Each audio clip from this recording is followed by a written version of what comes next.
Okay, so this is the last financial masterclass. So it's we call it masterclass because we're hoping you've had a chance to look at your models and stuff. If you've got access to your model and you're struggling with the password is in the middle of the page in yellow. So write it down if you need the password. NH Power 2024. There we go. That's how we go. I'll push onward so we can have maximum time for Q&A. So the last financial class, we're recording it, as you've noticed. Is there anybody on the call that hasn't got a file? And we're expecting to have one. You filled in a questionnaire or to get a file. Anybody hasn't got one? Okay. How many people have we got on the call, Vanessa? Is there enough for everybody to do a quick intro, or we've got too many to do that? We've got about 11, Clive. Okay. Well, it might be time to do that. So, David Coxon, do you want to just tell us what you're hoping to get today, just quickly, and we'll try and accommodate you. So I work for the Newcastle Hospitals Trust. It was just to get an understanding of how the financial models work, more from the point of view of what's off balance sheet and what we can fit in that avoids any CDEL rules, because that's the problem we currently have, is how do we finance this whole project? Well, okay, the answer on that is not as hard as you might think. Okay, so we'll note that. But I'm doing the audit on the sheet. Kevin Deasy. Might be on mute, Kevin, if you're talking to us. Yeah, sorry, yeah. Just refreshing everything and just seeing where we are, because there's quite a number of us on this site who are involved with this. And again, it's about where do we get money from. Okay, well, we've got plenty of money. It's just utilising them through all the rules, the problems. Okay, Trevor Mose, what are you after? Yeah, hi there. So I'm Trevor, representing Portsmouth Hospitals. We're a PFI acute site on the south coast. I'm just trying to get my head around the model, really understand it and understand what we might need to kind of tweak to reflect the kind of reality of our PFI arrangement, because I think some of the straight line assumptions don't necessarily work. So I just want to know which bits I can fiddle with and to get the best, most accurate interpretation from it. Well, you need Becca input, so I'm going to try and get Becca to do as much talk as possible. David Moss, yourself? Yeah, hi. Good afternoon, everyone. So I'm here, as you just mentioned before, because our sustainability manager can't be here. So just generally to get more information, we'll see what's out there, and we don't want to miss out. So Right. here to listen. Excellent. Okay, well, that's great. I hope your sandwich is good. Gokul Ramadan, what have you after today? Hi, Gokul Ramendran, Sustainability Officer at Dorset County Hospital. I'm here to have a general, information about this thing. Yeah, I'm representing the Sustainability Manager, Bob Flagden. To be honest, I haven't actually received the file you were mentioning earlier. You have or haven't? I haven't. So have you filled in a questionnaire for your site? Becca will be looking while we're doing this, and she'll have a little look to see what the what's your site again, Gokul? Dorset County Hospital.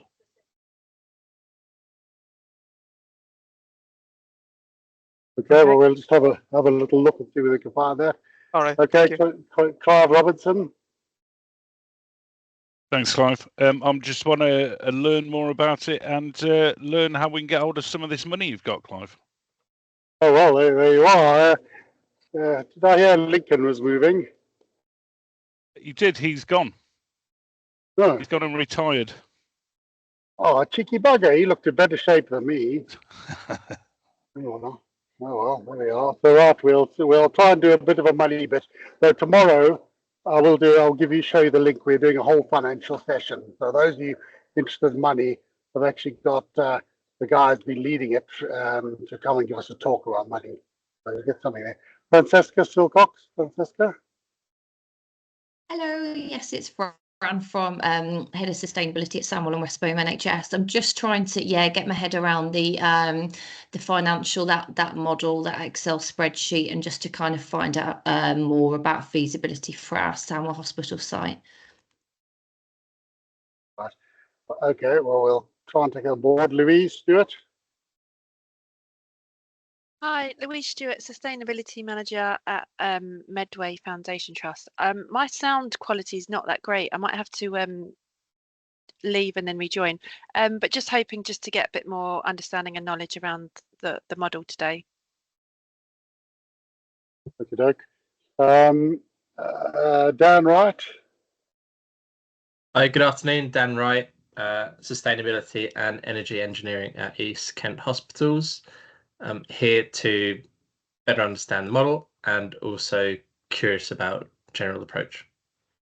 Right, okay, doke.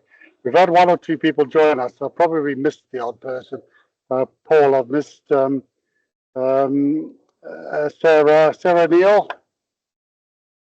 Hello there, Sarah Neal, Energy and Sustainability Manager for Tees and Weir Valley Trust. I'm new in post, just started last week. I've been forwarded this invite from my manager, who I haven't met yet because he's off. So I'm totally new to this, so I'm just here to catch up. Welcome to the NHS. That's how we treat everybody. We just dump them in up to their necks. Paul from the Isle of Wight. Yeah, hello everyone. I'm Paul from the Isle of Wight NHS. I'm the sustainability manager. I don't know whether you can see me. Yeah. So. Yeah, no, we can. Yeah. So, well, nice to see you again, Paul.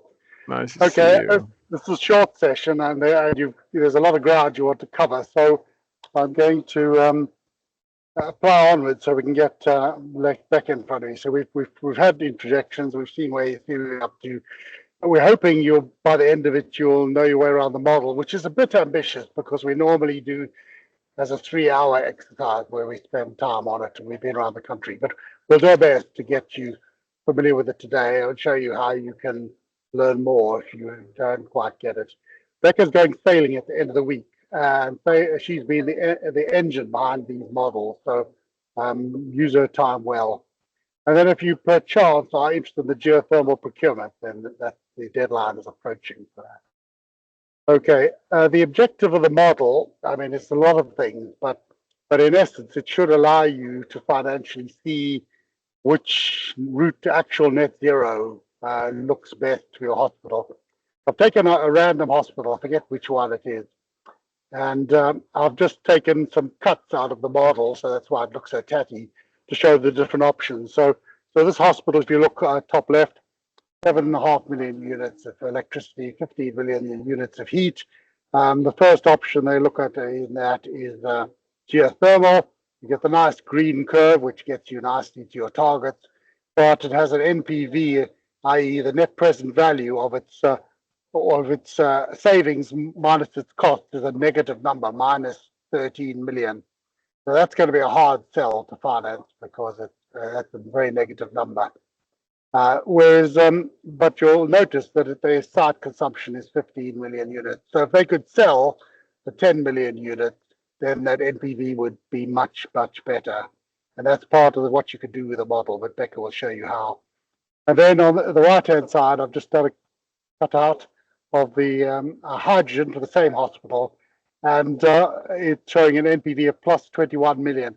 We do think that's a bit ambitious because we think they're going to shortchange us on the subsidy a bit, but still it's got a very positive NPV model, and Becca will tell you how to make your model less ambitious than this one. And the same hospital, the district heating system on the left, NPV of 3 million, so it washes its face and gives you a surplus, so that's a good one. And then the fourth one is going the heat pump route, and that's got a minus 10 million NPV because of the huge running costs associated with the scheme. So the idea is you run the model, you change the parameters to suit yourself, and then choose the route that looks good for you. And then we'll try and help you follow that route to wherever you're going with your site. So I'm going to pass to Becca, who's going to briefly show you the help guide, because I know some of you are coming to this cold today, so you are going to need help. and then she will then ask you who's got problems with their model, and we'll start talking from there. So Becca, if you could take Okay. it from here. Yeah. Thank you, Clive. We had Philip, you had your hand up. Have you got a question? Yeah, can you hear me all right? Yep. Yep. So it's Phil Davis. I'm the head of strategy at Dorset County Hospital. Clive, the last slide you showed was really interesting. The heat pump one. Was the assumption there air source heat pumps or ground source heat pumps? Becca will show you on the model, but the model assumes that unless you, depending on which option you choose, it's mostly air source into water source. So you've got a dual system. But that said, Becca will show you that there's a Seraphy model that uses intermediate grade heat, geothermal heat. Okay, the reason I was asking was because the coefficient of performance, many of you know, is dramatically better for ground source or water source if you're lucky enough to have that. So I'll cover that briefly. Yeah, I'll cover that briefly. Okay, fantastic, thanks. Okay, and just to pick up on questions on the way through, Dan, you've got issues. You're getting hashtag name come up on a bunch of your cells in your spreadsheet. You are correct in assuming that it's because you're using an incompatible version of Excel. Some of the things we're using, I can't remember the version of Excel that you need, but if you go back to your IT team and see if you can have an upgrade, or there is a workaround where you can send it to yourself in Teams and open it up in Teams, and then it will work. Okay, so I will quickly share my screen. So those of you who have had a tool, you will also have received this, which is a manual explaining some of the detail about it.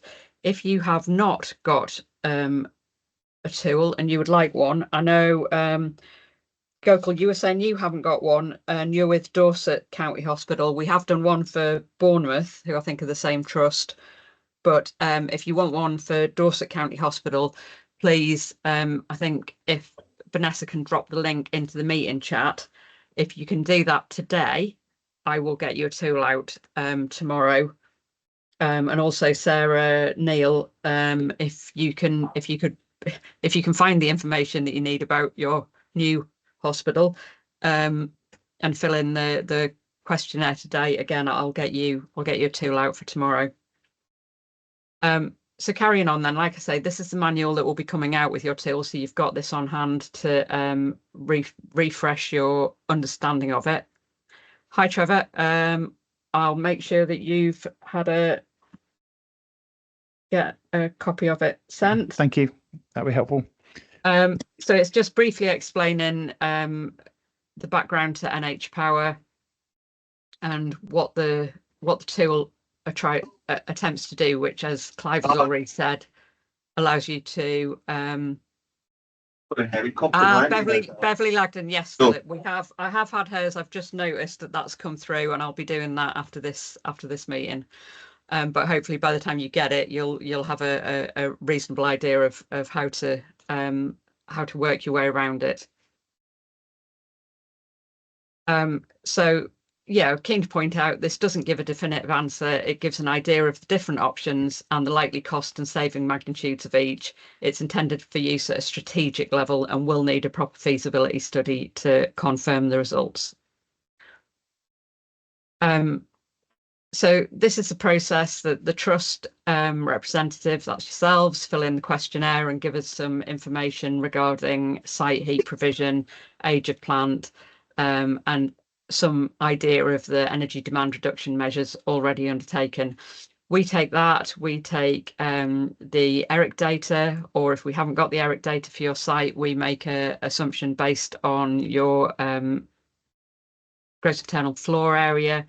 We take some information from Salix as to costs and savings provided by different energy demand measures. We also take information from various technology providers and some information from the Carbon and Energy Fund about costs of procurement and management of projects. We put that into a cost model and come up with series of costs and savings for demand reduction measures for a few different approaches to heat decarbonisation and solar PV. And then that information, so all of that, the data and the cost model goes on behind the scenes, and then the results of the cost model get fed into the decarbonisation tool, which is the Excel spreadsheet that you've been provided with. And this gives you your cost of measures, your energy use impacts, carbon impacts, and some opportunity to swap between funding options. The energy demand reduction measures we look at, depending on the answers that you've given us, is what your savings from a D-steam would be, fabric measures, so insulation, AHE fan upgrades, BMS upgrades and LED lighting. But if, for example, you said, oh, well, 100% of my site is already LED lighting, then the tool will not include LED, for example. And the options that are given for heat decarbonisation are heat pumps, geothermal heat. There's two different options for that, a large scale system and a smaller closed loop system. Hydrogen, and if you've come along to any of the hydrogen sessions, you'll be aware that that's quite area dependent as to when you might hope to get hydrogen pipe to your site. If you haven't and you're interested in that, you can go on the NH Power website. There's recordings of all the roadshow presentations and some of the subsequent presentations. There's a load of information on there. Please feel free to go and have a look at that. Not all of these are viable options for all sites. And then the layout on the tool, this is the last slide I'm going to show you, and then I'm going to open up one of the tools and start talking through the different tabs. So you'll get it, and there's 3 different tabs. The summary report is where you'll pull out any information that you want to drop into any sort of report of your own. The calculations tab runs all of the calculations. I'll show you this in a moment. And then the inputs tab, which is where I'm going to start for you. And we'll go with Sandwell. So on the inputs tab,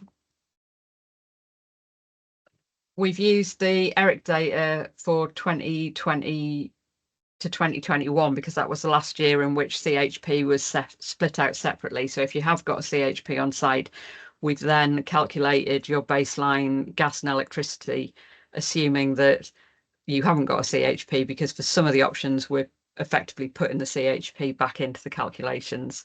And you can see here, for example, on this line, for this hospital, we've got savings from D-steam, we've got a gas saving here, and we've got a cost. And then there's a brief description of the length of heat main and the number of heat exchangers we anticipate that involving, and that's taken from Salix. And if you're thinking, well, hold on a moment, it's ages since I answered the questionnaire, I can't remember what I put into it, you can scroll down and you can see the responses that you put in. So if any of these are on reflection wrong, you may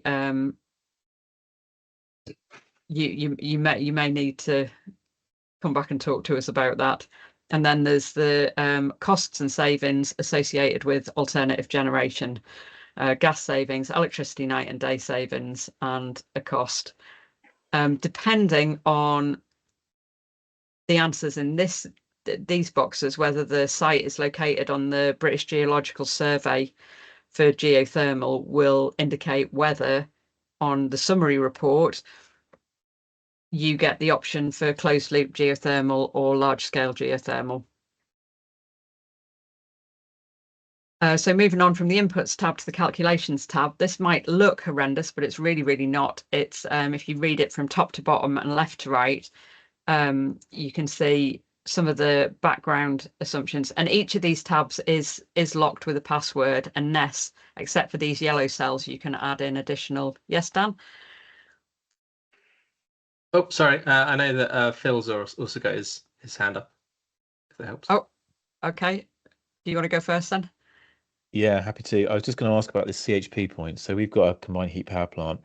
It makes a massive impact on our consumption. So I think 76% of our electricity is generated in-house, and well over half our gas consumption is for power. So am I hearing from you that that is incorporated into this model because you've gone back to 2021? We won't have to make any modifications. Yes. So the way it providing we filled it incorrectly at the time. Okay. well, no, for that bit, we pull the data off Eric. So what happens here, and you can't see it on this one because let's see, attention got a CHP. So here you've got this is the Eric data, and you can see that there's 6 million going into the CHP system, and some of the electricity that is consumed on site is actually coming from that. So your electricity day and night over here assumes a site without a CHP on. So it's you need this much electricity regardless of whether you generate it on site or off site, and you need this, that's good to see. and you need the right amount of heat that a boiler of the efficiency that you said you've got would provide with this amount of gas. Might be jumping a little bit ahead here, and you might cover this later, but there's a huge problem with waste heat in summer from these. So they may make the heat decarbonisation more profitable moving forward, but let's save that thought. So if you've recorded any heat discharge to waste on Eric, that's taken off as well. Anyone else with their hand up? Dan? Thank you, Becca. Quick question out of curiosity, can you tell us about where you got 7p for gas and 24p for electricity from? So they're sort of based on a lot of the sites that we work with at the Carbon and Energy Fund, but you will see there's the opportunity in the summary report in the MPV sensitivity here to change that to whatever you would, whatever is right for your site, and also to play around with it and say, okay, what happens if gas prices go up? What happens if electricity goes up? Thanks. Right, so inputs, calculations tab, like I say, top to bottom, left to right, so you can see that's what I was saying, that these are locked with a password. I'm sure that with not very much effort, you'll be able to hack into it if you try. That's on you, and if you mess it up, it's on your head, be it. That's all I'm saying. But we want to make sure that you weren't accidentally changing any of the cells and then wondering why it had broken. So if you are going to mess around with that, I would suggest you save a copy down that you can go back to. And like I say, anywhere where there's yellow cells, you can go and add things into these. And this, I think, allows the tool to be really quite flexible. And as you scroll down, you get the impact of your energy conservation measures. I'll just quickly show you. If we go and pick include demand measures, you can see that this has turned on a load of energy conservation measures and picked up the energy savings and the cost savings from the inputs tab. And as we scroll down, the same happens with the energy generation measures. And it might look like there's a lot of dead space in this sheet, but really that's because the different lines turn on and off depending on what you select. So if you do unlock it again, please don't delete any lines. They're all there for a reason. And then we've got energy generation to third parties. This would be typically if you had a large scale geothermal, but not quite enough heat demand to use it. Also, I think if it needs to be off balance sheet, you need to be exporting, is it 10 or 15% of the heat off site. So you can add in, or if you've got electrical generation, you could export that, and that might be as part of a larger district energy scheme, or it might be that you've got one big energy user. I know some hospitals have a university building on the same site and provide energy to them. And then as we go down, you can see the costs that have been assumed for project management. These are just lists that are picked up on the other page. And then as we go further down, you start to see the actual calculations year on year. So it's really, at its heart, it's quite a basic spreadsheet, and you can go through and interrogate it and see sort of what happens year on year on year. There's an item here that I'd like to draw your attention to. We've got the net present value of the selected scheme is calculated according to the predicted time life of the technology that you've selected. So some people say, well, hold on a moment, I can't compare like for like because you've done geothermal over 30 years and heat pumps over 15. But if you want to come and see what the 15-year figure is for geothermal, for example, so you can compare it to your heat pumps, you can do this at the bottom of the calculations tab. And then on the summary report, again, it's locked, but you can see you've got your scheme selection here. You can choose to include demand reduction measures either funded by the trust or wrap them up into the scheme, or you can exclude them. And all of these are sent out with no scheme selected as standard, or they should be. If you've got a different one, you can go back to that. You can pick your heat generation measure that you'd like to consider. So if we look at geothermal large scale, now on Hinchinbrook, because of its location down here in this patch, which doesn't have any, so this is the NH Power Map, and there's a link there to it online, so you can zoom in, you can see a lot of different information, but it's here to show you the British Geological Survey results, which is a broad brush indication of the likelihood of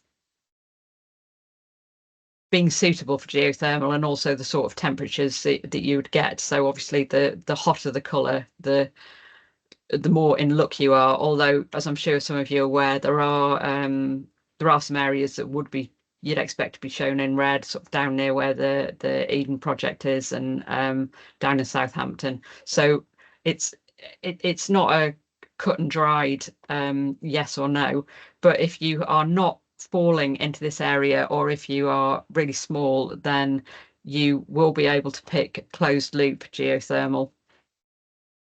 And we've got some figures from a company, Seraphy, that we've put into this. Philip, you've got your hand up again. Yeah, I seem to be asking lots of questions today. No, It's that's really, okay. We really like excellent. questions. I can't wait to see this model for our site. Did you say BGS had input quite a lot of assumptions data in? So you've got capital costs and running costs here for heat from geothermal. Have BGS given you the inputs for that? So the information for the costs for geothermal have come from Seraphy for the closed loop model, and from Geothermal International for the large scale model. How do you spell Seraphy? I'm not familiar with them. Ceraphi. Okay. And there's a visit up to one of their sites in Bridlington coming up. Okay, cool. Now the reason I mentioned it was because obviously there's hot water in some areas, but it's a lot deeper, and the geological strata are narrower, so the heat in place can be quite limited. So it's very attractive when you look at that map and you go, "Oh, I'm on top of red," but it might not be as simple as that. No, it absolutely isn't. But this is a broad brush. Is it worth investigating? And you've got, which leads me on very nicely, thank you, Philip, to your MPV sensitivity here, which allows you to play around with the background assumptions. And you can see here we've got select low temperature geothermal. So if that is selected, the tool is going to assume that the water you're getting out of the ground is not going to be as hot as you want it to use on your site, and that you are going to incorporate some heat pumps to bring it up to temperature. Now, if you are lucky enough to be on a hotter site, you could say, well, hold on, let's see. So the Seraphy model assumes heat pumps anyway. Let's get one up that does... We'll get one up that does do large scale geothermal, and you can see the MPV for that is a lot less attractive than the Seraphy one, but the carbon savings are much better. But that's because we've selected low temperature geothermal. So we're assuming in this model at the moment that we're not going to get hot enough water and we're going to need a heat pump solution to get us up to temperature. However, because this is South Tyneside, I think there is a hotspot up there. If there isn't, if you are on one of the red ones anyway, you could, or even the orange, you could click on high temperature geothermal and see how much better it performs if you're taking the heat pumps out of that. And you know, it is, like I say, it is very broad brush. You know, you in reality you'll probably be somewhere between the two, but we don't want to over egg anything, so we have sent them all out with low temperature geothermal selected. The other options you've got for your MPV sensitivity are you can change the baseline. So at the moment, if you go, well, we're going to have no selection and this is how the till will come out to you, you'll say, well, hold on, I'm getting a positive MPV. What's that about? So if you change this to a do nothing, then you can see this is 0. But do nothing, and this graph up here, which shows your carbon emissions, and the blue line at the moment is sitting on the top of the grey area, which is your absolute do nothing option, which is, you know, grid carbon emissions reduce over time, you benefit from that. The dark grey one is showing your do minimum option, which is you bang a load of heat pumps in time for 2032. And you get a carbon reduction off that, and then your carbon reductions carry on with in line with grid emissions. But of course, that depends on being able to draw the electricity off your grid locally to run your heat pumps. So that's why we send it out set up with the baseline for the MPV being based on doing nothing, and then by 2032 going to an all electric system. If you have a large scale geothermal, but you are using under 25, so here we can see that if we look on the calculations tab and we scroll down to energy generation third party revenue, when we've selected geothermal large scale, we can see that we're currently assuming that 100% of that spare heat will be sold to third parties. But if you said, well, actually, there's no one that we'd be able to sell it to, there's no people needing heat near to us. So even though we're going to put this system in, we're not going to be able to sell any of the extra heat. You could set that to 0 and you can see the impact that it has on your MPV. Price of heat sold to third party, you might say, well, I'm not selling it for 9p. They're going to be spending more than that on gas because they're a small user. You could put that up. If you have selected include grant funding up here, so assume that you think you're going to be able to get SALIX funding for your demand reduction measures. At the moment, we've assumed that if you've included it up here, that you'll get 88%, which is the typical value for SALIX. But if you can access funding that will give you more than that or less than that, you can amend that. If you choose to include grant funding for your energy generation measures, we've arbitrarily set it at 50%, but you could amend that and say, okay, 20% is not going to get me a positive MPV. 25% isn't. 28% isn't. 29% will get me a positive MPV. If I can get 29% funding for this large scale geothermal from someone, I can go to my finance director and present him with a scheme that has a positive MPV over 30 years. And more importantly, for a lot of you, a company can go to a financer and they'll be prepared to invest in a scheme that shows a positive MPV, because this includes all of the costs that we would typically expect to see for procurement and for project management and for monitoring and verification going over the whole lifespan of it. Your CPI, which is how much your energy costs are going to go up by year on year is assumed at 2.5, but you can play around with that and see what would happen. Your gas and hydrogen price, including CCL, is set at 7p. Again, you can change that as much as you like. Your electricity price, and this is a average price, including all of your additional CCL, GEOS costs for electricity, is set there. You've got a price for exported electricity if you think you're going to be able to sell to a third party, and we've got a fee for district heating at £100 per kilowatt capacity. But if you've got a district heating scheme nearby to you and they can give you an actual figure for that for your site, you can change that. And you've got percentage of heat provided by your district heating scheme, because it's assuming that for N+1 you would keep some heat generation plant on site and be running it anyway. But if you've got, I'm going to show you one more thing, then I'm going to come out and ask for questions on how we play around with this. So here I've put include demand reduction measures. On the calculations tab, you could say, well, hold on a moment, I've already got a price for BMS upgrades and it's twice as much of this and the savings are going to be better. So then you could go into here and put additional savings, BMS upgrade. You could say, I know I've got another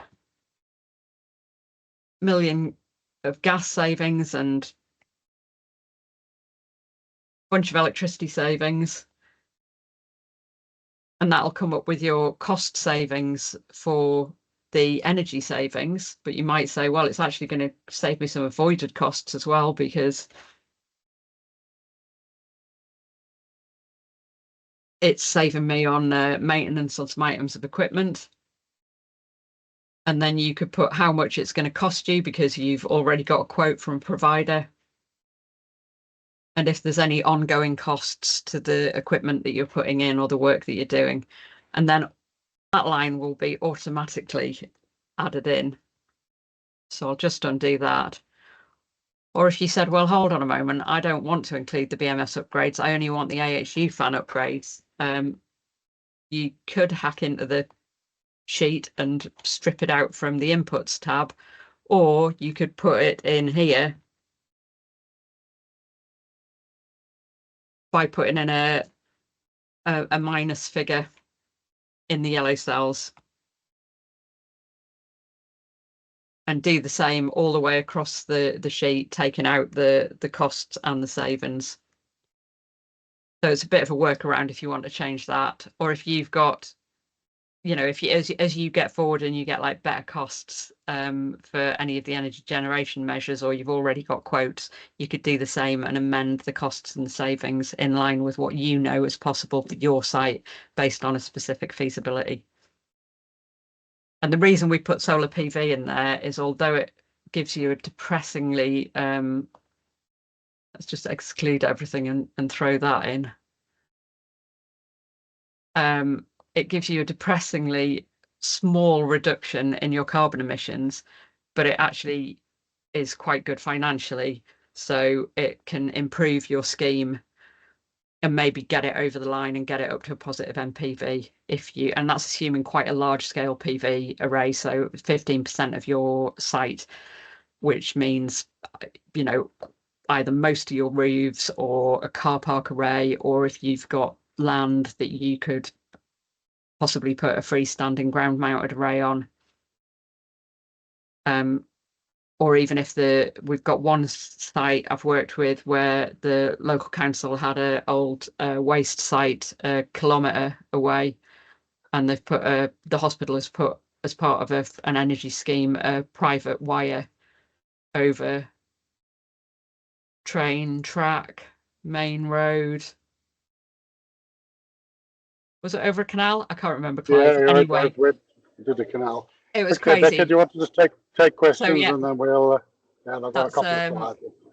Yeah, so anyone questions, please, on your either on your individual model or in general. Trevor? So just about the demand measures. So when I filled out the survey, I said that we'd completed our LED lighting upgrades, which we have literally, but they wouldn't have been completed at the time the data was put in that you've pulled from all the ERIC information. So how does that play out in terms of is it worth just adding it now as a project that has yet, as if it was a future project, because it's kind of future based on the data I've got in front of me, or does that just make it complicated or messy? It does make it a little bit complicated, but what you could do as a kind of hack is you could come and look at this gas and electricity measures, and hopefully if you've put your LED lighting in, you've saved, maybe this much. But these ones are adjustable, so you could go into that one and say, well, actually, we're only using this much now because of the LED lighting.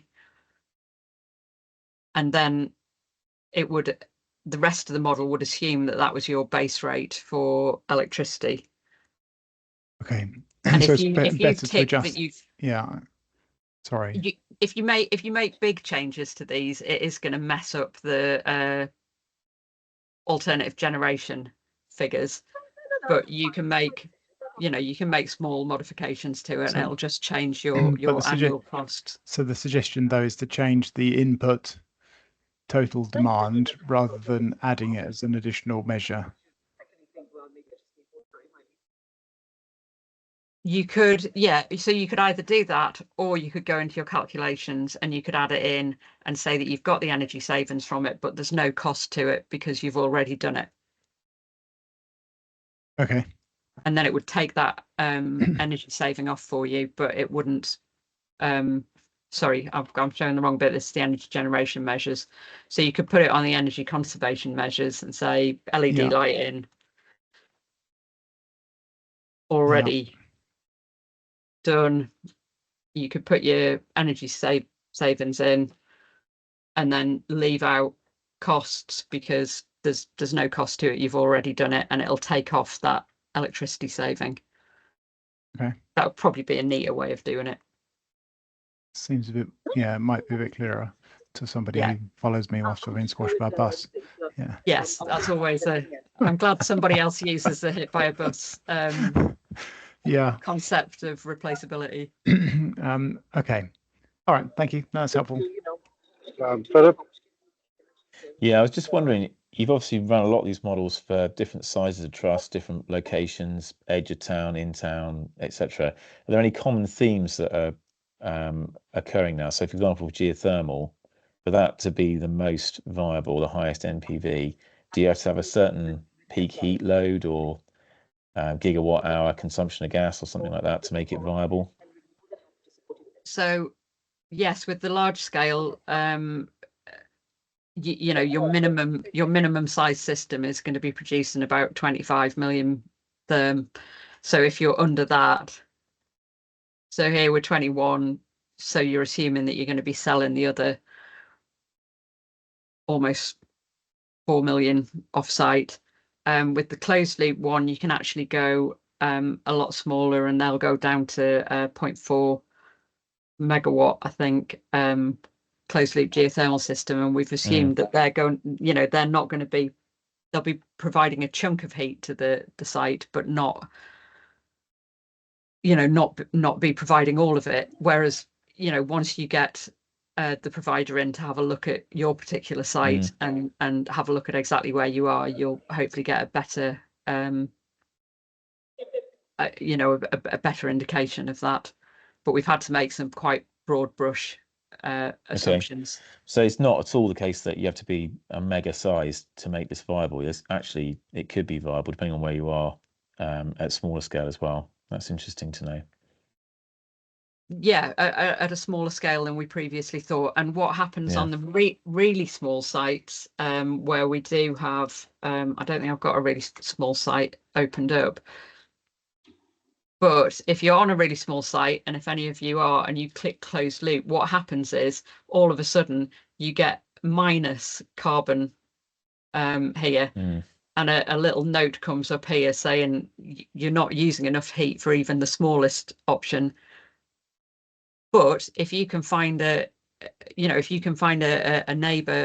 neighboring heat user, then you can you know, you could consider buddying up basically for something. So it'll kind of throw this out, and your MPV will be negative because you're only using a small fraction of it. But if you can find a way to sell the additional.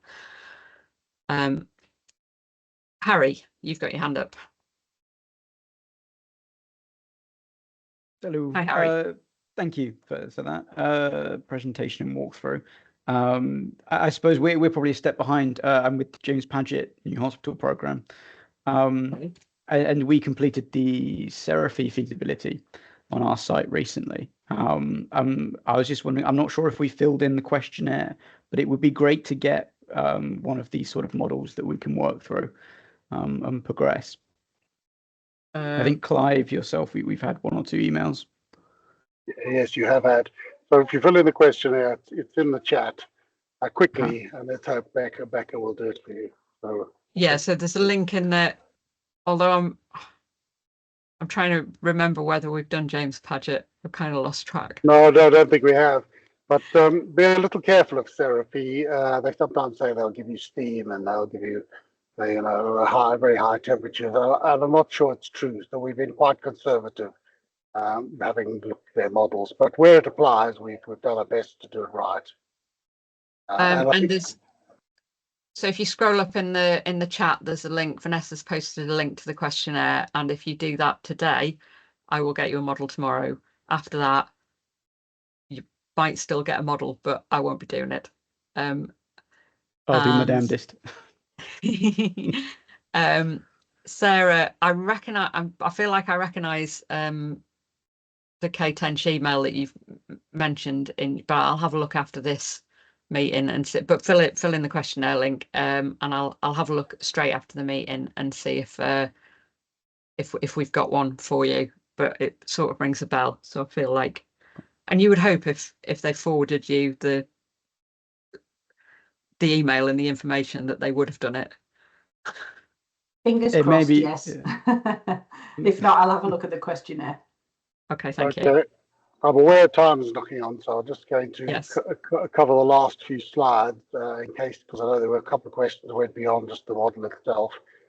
So I'll give that a quick stab again. Just stop sharing and give it back to you. Yeah, well, hopefully has it come up, Rebecca? Not sure it has actually. I can just see a blank. Oh, there we go. Come up.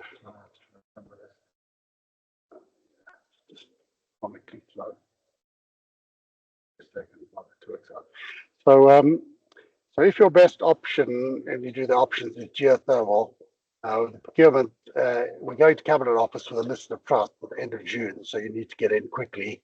And there are some more sessions coming up. So there's the finance meeting tomorrow at 12 o'clock. The Q&A with Withenshaw and Salisbury Trust over their deep geothermal. They're in wave 1. You can quiz them. We've got a procurement Q&A on Wednesday the 19th. We've got a visit to the Eden geothermal if you want to see it. There's not much to see. I mean, Eden's lovely. Geothermal's not a lot to see, but that's the point really. If your best option is hydrogen, then there are things to remember. It is controversial. It is controversial a bit. There's price matched hydrogen. The government going to subsidise it by raising gas prices. HyNet in the northwest is at the front of the thing, so you're most likely to get it then. If your best option is shown to be district heating, then we've started the process of talking to councils about sharing, and we can help you with that. And we'll have kick-off meetings with councils and trusts that want to work together in the summer, so we can help with that. If you're interested to know whether you can get hydrogen, this is the list of trusts. So there are 3 networks. The ones on the right is HyNet.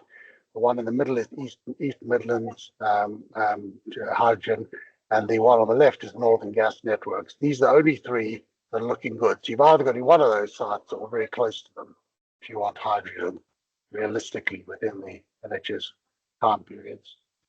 Well, I said I'd touch on heat pumps briefly. Here's a typical cascade heat pump system with a seasonal COP of 2. It's a fairly standard model for sites that have got need agency water. And this is what happens if you, with your cost depending on your STOP. If your STOP is 2 for this fairly standard hospital, your energy bill is going to go up by nearly £500,000 a year. You need to get an STOP of about 3.5, strangely enough, very similar to the spark gap for the system to break even. And if you can get it beyond 3.5 to 4, you will actually make money. Not much, but you'll make money on the deal. What we're hoping to get is to a point where people who are using peat pumps are powering the building of low temperature water. So low grade hot water off to the plant rooms, and just have water source heat pump feeding domestic hot water. Certainly as a longer term. Under that basis, you can get STOP of 4, and that starts to be a way of actually doing it that actually is going to be affordable. Then somebody said, how do we pay for it? Well, attend the financial talk tomorrow, but we've been up to Treasury, to Lord Markham, we've been to Department of Health, NHSE. I haven't been directly involved in that, but I've seen the process going on. Dr. Mullins helped a lot. And we've actually got access to a lot of money. And the call, tomorrow is David Mackey of the Carbon Energy Fund, who's led that with Dr. Mullen. Will tell you what he's done. And it's all quite interesting if you're into special purpose vehicles and state aid and sharing money and off-balance sheet treatment and all the rest of it. It'll be an interesting little talk. It sends you to sleep well from Kettle of Fish. And the whole NH Power thing is about sharing information and sharing what we've got. So I've got a draft paper from UHD, which I can share with you for a business case if you need it. I've shared some documentation already, and we've got all these sessions coming up. And you see, after Eden, we were expecting more or less to go to put the geothermal wave into practice, and I turned my attention to HyNet in July. We've got visits to Bridlington, Salisbury coming up, Eastbourne Hospital as well, and then we're going to have sessions at IHE Manchester. So the NH Power thing, if you it does go beyond just this wave. We're going to carry on helping you as best we can. Okay, that's all I really wanted to say. Is anybody sitting on a question or a thing you would have liked to have asked? Because Becca's going to go sailing in a minute and you can't ask her.